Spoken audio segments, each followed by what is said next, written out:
how do you assess needs? Let's just break into this. There are a variety of ways to collect information. So we're going to go over a couple of those, and then basically we're done. We'll talk a little bit about task assessment at the very end. But let's start over here with surveys.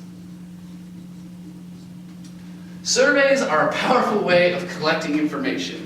You don't have to be in person for every single one of them. You can print them out on a piece of paper. Better yet, you can email them to people. You can put links to them on Facebook. There are lots of ways to get people to answer surveys. They don't have to be taken in real time. The person who gets the survey can put it on their desk, fill it out later, hand it in even later. They can get the email, think about other things, go back to the email, figure it out. It's very useful. Surveys are also useful in that they're pretty good at collecting numerical data, and some people are very persuaded by statistics, facts, and figures. And so you can create a compelling quantitative argument by analyzing surveys in a particular way. So,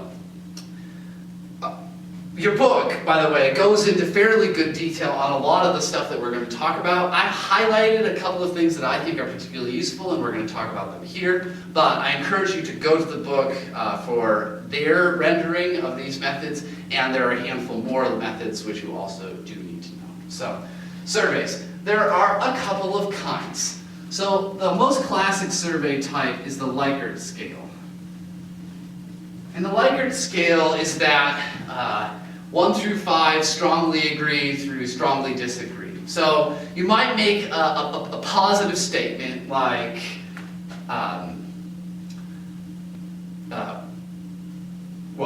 in the context of what they need to learn, you might say something like employee-employee interaction, so coworker interaction is an important part of success at this workplace, right? So you'd make that statement. Coworker interaction is important for success. And then 1 means strongly disagree, 2 just means disagree, 3 means neutral, 4 means I agree, and 5 means I strongly agree. Right? Now you send this out to everybody, they all take their quiz, and it comes back that most people are neutral or disagree or strongly disagree, with only a handful of people who say, wow, this is really important. Now that might not be enough conclusion to say, no, I will never talk about coworker interaction in this workplace. Because in a way that nobody thinks is important might itself be a problem. But it's a beginning. Oftentimes we just assume that everything is important, right? And that we want to teach everybody everything. But a lot of times your training session is 2 hours, maybe it's half an hour. Sometimes you'll get lucky, you only get it 8 hours or all day. You might get really lucky and get a whole week, but usually you're training people in small segments, so you've got to focus, and that's part of what we're doing. So the Likert scale helps you sort stuff out. You might not know very much about the particular product that this company produces, you may not know a lot about their workplace or what they do, so a Likert scale is a way of getting, okay, these are what these people think.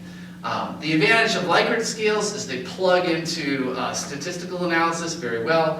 I'm not really the man to teach you advanced quantitative analysis, but you can flip through and go, oh wow, there are a lot of 5s and 4s on this, and there's almost nobody disagreeing. You don't need a lot of advanced tools to do that, particularly if you don't have thousands of surveys. So that's the Likert scale. You can also just ask for general ratings.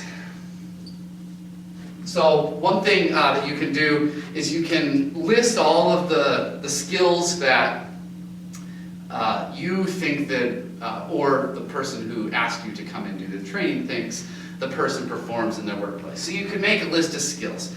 We've got employee, coworker relationships, customer relationships, employee superior-subordinate relationships, technical understanding, knowledge of the history of the company, exposure to the strategic vision, all of this stuff. You could lay out and you could ask them, all right, I want you to rate yourself 1 through 10 on how you feel about this skill. So the skill would be here, right?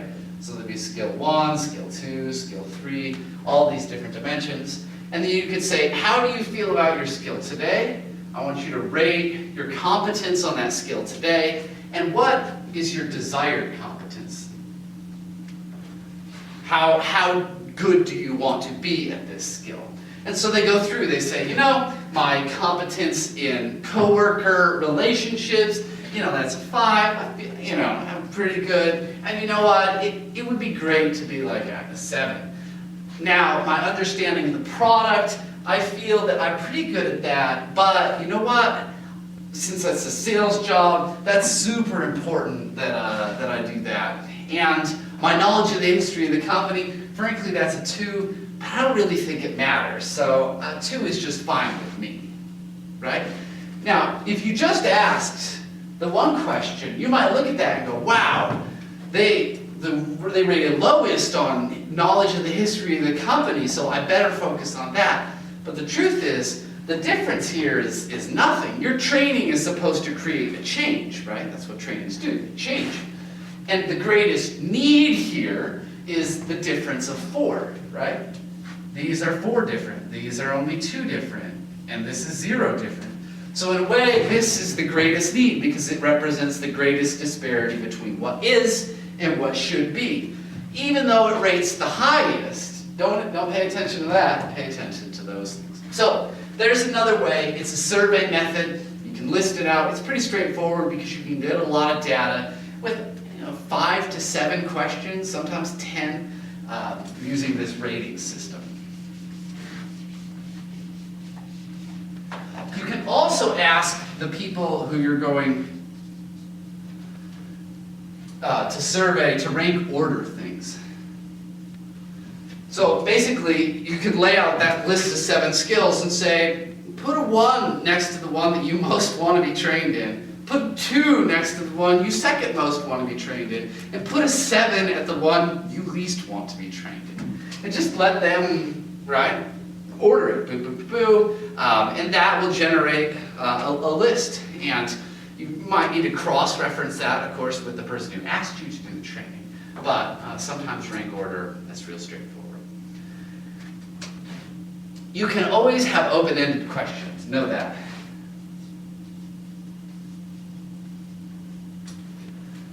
Open-ended questions aren't very good for statistical analysis, but sometimes open-ended questions provides your trainees the space that they really need to express something that you might not have gotten at with your numberings.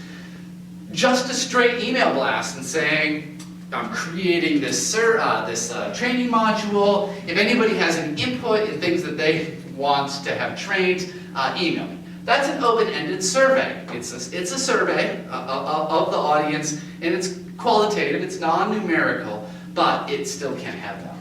So there are a handful of survey methods. As I said before, there's more in your book, and please take a look. But surveys are not the only way to gather information. You can also do interviews. Interviews are a little different than surveys in that interviews generally generate a different kind of data. Surveys often get discrete answers to specific questions, except open-ended, which are a little bit broader. Whereas, due to the nature of human interaction, when I ask a question, I ask it a little differently in the situation. You answer it a little differently the way I ask it. If you say something that wasn't actually on my list of questions, but I find really interesting, I can follow up. An interview is basically a conversation. It's a structured conversation about the topic. So one of the things you can do is you could just go to the people you're going to train, and you can interview, probably not all of them, because they take time, but you can interview them and start to gather information about what they want. Similar to surveys, you come up with questions. You might go in, even with a survey, and through the interview be filling it out for the employee. But more commonly, you go in with a list of questions, and you use those questions to springboard further discussions. So there are a handful of interview types. One type of interview is a structured interview. And that is basically a specific set of questions, and you ask those questions and you write down or voice record the answer to those questions. That's structured. Kind of on the other side of the spectrum is what are called naturalistic. A naturalistic interview is an interview that just happens in the daily functioning of the organization. So let's say that you are asked to develop training for the work that in the organization that you work for, right? So you're a server and your boss asks you to train some new employees. You might go around and do some naturalistic interviews, which just mean on-site interviews of people who work there, right? So you would talk to the other servers and say, hey, I'm going to train some new servers. What would you teach someone who just started working here? What's the most important thing that they need to know in order to get good tips and get good feedback and get, when the secret shoppers come, they get perfect scores? What do they need to know? So you could just, you could have structured interview of your coworkers, but what more likely is going to happen is you're going to be sitting in the break room, eating your lunch, and you say, hey, Joe, I'm doing the new trainees, I'm doing the new training. What do you say? What would you say these people need to learn? So that's a naturalistic style. There is something in between structured and naturalistic. It's kind of semi-structured, which is to say that you go in with questions, but you're free to let the conversation go in a different direction. The last kind of interview are focus groups. And focus groups are basically interviews inside a large group of people. So you would sit down with all of the servers and you would facilitate a conversation. You would ask questions, you would kind of throw the questions out there and facilitate the talk back and forth, and you'd be writing down or recording what got said back and forth. So interviews take longer generally than surveys do because you have to be there in order to do all of them. They generate different information than surveys do. Because they tend to generate qualitative data, they generate descriptions, they generate lived experiences, they generate in-the-moment reflections, not like cold hard data. It's probably worth, when deciding whether or not to do surveys or interviews or both, you should pay attention to how much time you have. Interviews take longer. Some people believe that they take longer because they're better. But surveys are sometimes not only sufficient, but some workplaces really prefer numbers, and they really want to see measurable stuff. And so that's the great thing about, say, the ratings, is you can lay it all out and say, look, here's the clearest disparity. It's all laid out there, boom, there it is. Other people are going to laugh at surveys, and they're going to say, what are you doing, like statistical analysis?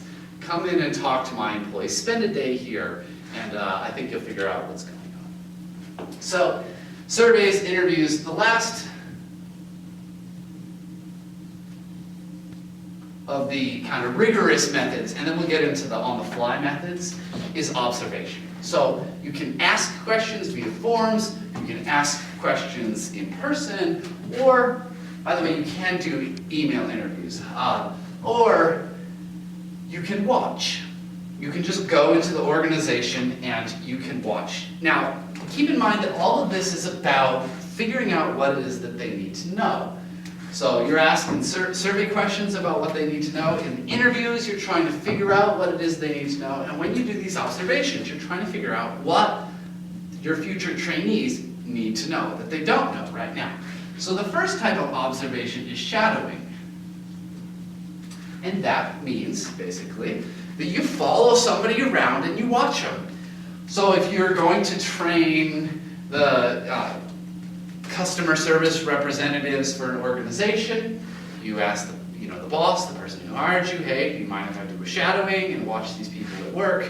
And you sit with them as they make phone calls, as they interact with ticked off customers, as they fill out forms about their interactions with ticked off customers, how they talk to the superiors, to their subordinates, their peers, all the way through the day. You're taking notes, you're probably talking with them. Chances are you're going to engage in naturalistic interviews. You might also do a structured interview with them, but you shadow them, you watch them. Now, advantages of shadowing over these other methods is that if I ask you what you need to know, that's only helpful if you know what you need to know, right? If you don't know your failings asking you what your failings are isn't going to help because you don't know them. So sometimes observation reveals things that you could never accurately assess asking the person, because we're not perfectly aware of all our behaviors. We're not perfectly aware of the behaviors of others. Everything is interpreted, and while getting at that interpretation is a good thing, sometimes getting your own interpretation is also necessary. So you can shadow. You can also do a type of observation that I call coffee machine observation. And that is, you can hang out at the coffee machine. Or if there's not a coffee machine, maybe it's the water thing, or maybe it's the lunchroom, or maybe it's where the smokers hang out. But very often inside organizations, there's a place. And there's a place where people come together and they talk, they mingle, they talk about shop, they talk about home, whatever. And that is often a very rich site of sense-making where people bitch and complain and get frustrated. And those frustrations and complaints are often the springboards of real training. So if you find out that they're always ticked off about this one particular thing, then you could go back and say, well, are they ticked off about it because it's objectively bad, like there's a problem that needs to be solved, in which case you could tell the boss, hey, solve this problem, it's really pissing off your employees. But often, the problem is not necessarily the thing, but that people bitch because they don't know how to properly respond to it.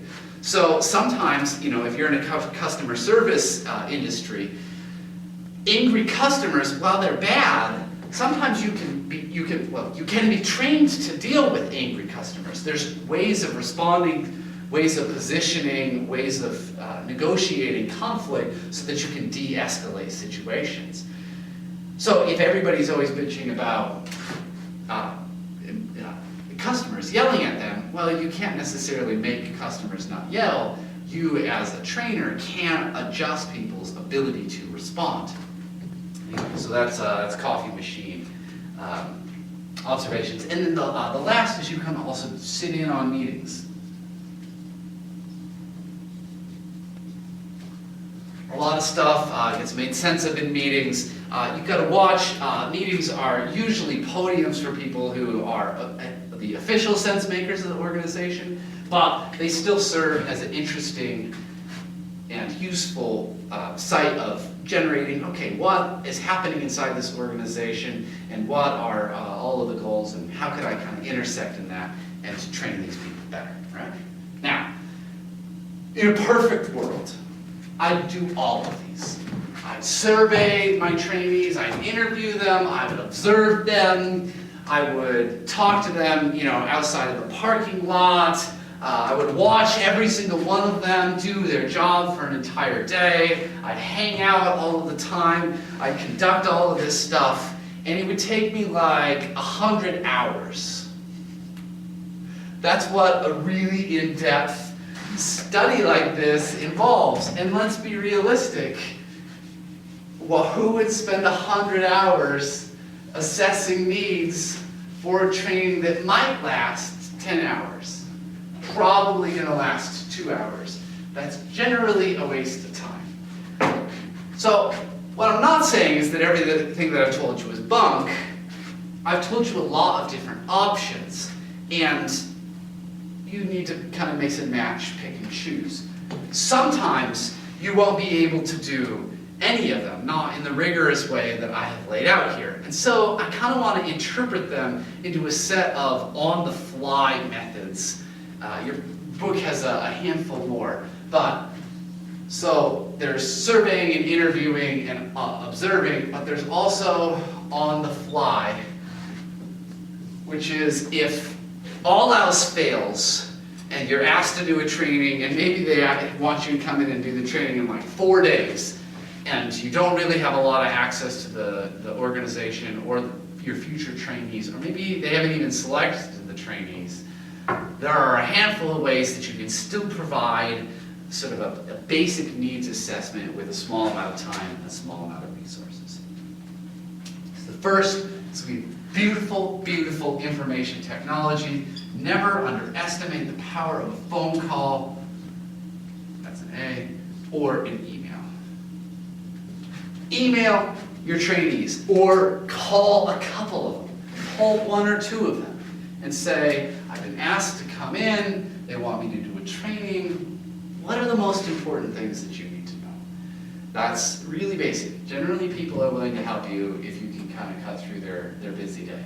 So, phone calling your trainees, that's an important place to start. But let's say they don't want you talking to the trainees. Or let's say people are signing up for the training and they don't know who is going to actually be there. So you can't even call them. You can ask the person who initiated the training to begin with. So who's your contact inside the organization? You probably got hired by somebody. You got asked by somebody. If it's your organization, it's your boss, right? Your boss asked you to do these trainings. If you're coming in as a consultant, it's some person inside that organization who got hired to find someone to come in and they brought you in. They're probably going to tell you what they want you to train. But this person is your resource. They're also very likely to respond to the questions that you ask them.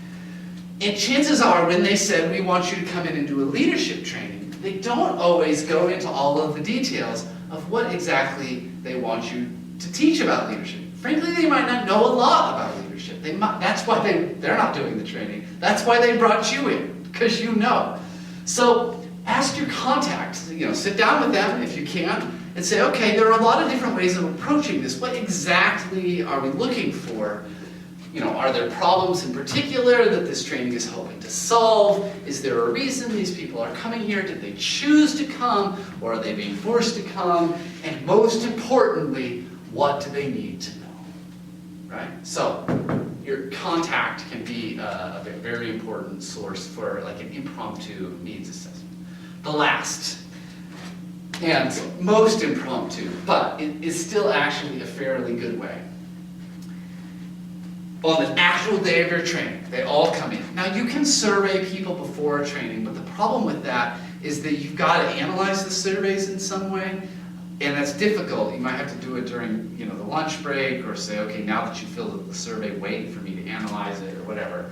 So one thing that you can do is you can go around the room. It depends, of course, on how many people you're training, but let's say you're training a manageable number.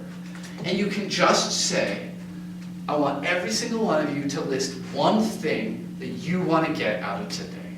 So you ask your trainees for a list. And grab a flip chart or a dry erase board or your pencil, but it's probably best if it's visible, and just write down, okay, person 1 wants this, person 2 wants this, person 3 wants this, boom, boom, boom.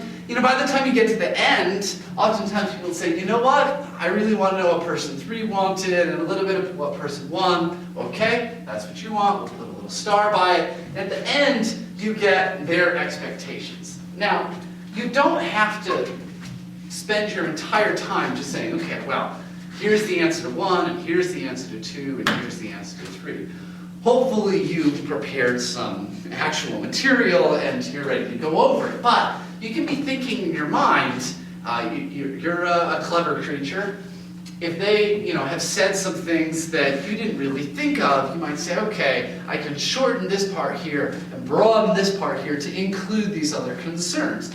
Or if you luck out, you can say, aha, basically I'm going to cover all of those things, so I'm going to look like I'm answering their needs directly, and I've already got it all sorted out.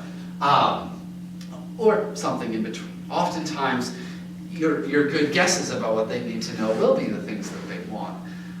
But if you have a lunch break, sometimes you might just have to go through the lesson that you had prepared and burn through that, and then break and spend your lunch break reordering the stuff and dumping some things off and trying to incorporate on the different things that they want to know. One of the reasons that it's cool for it to be visual is that while you go through it and you address things, you can be like, all right, did we get that? Check it, or cross it off or whatever. And it can serve as almost like a contract or a promise to your trainees. You know what, you came and spent 2 hours of your busy day with me, I'm going to at least get through this, this, and this. Does that make sense? So these are on-the-fly methods when the more rigorous methods fail, or you just straight don't have